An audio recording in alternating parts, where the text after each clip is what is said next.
you can see we're kind of gradually building up our case against the application. We also realised that we had another opponent, and that was the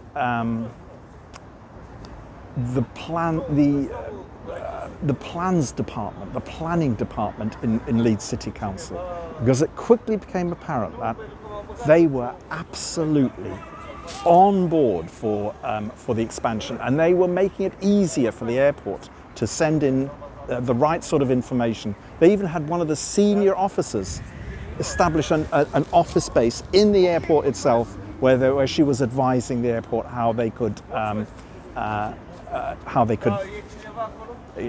submit further information to strengthen their case. So then we also realised this isn't just about having a campaign and sending in rebuttal evidence. We also had to lobby. So we started a campaign of lobbying councillors in Leeds, lobbying particularly councillors that sat on the planning committees, but also all the MPs in Leeds.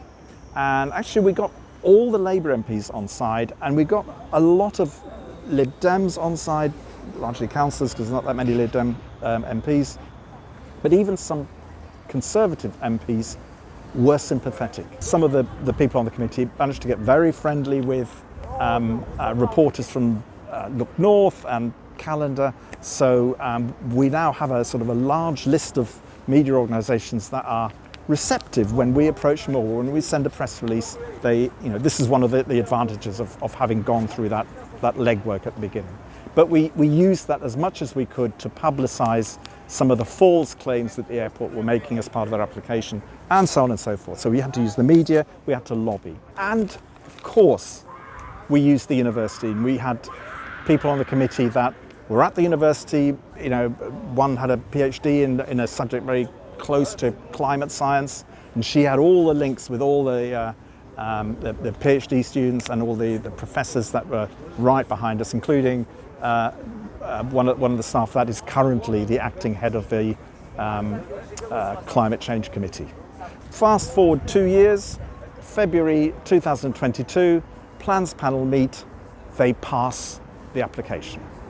So despite all the evidence, it came down to one of the Tory members on the plans panel who said, "We need a premiership airport for a premiership city." This is, I think, when Leeds had just been promoted.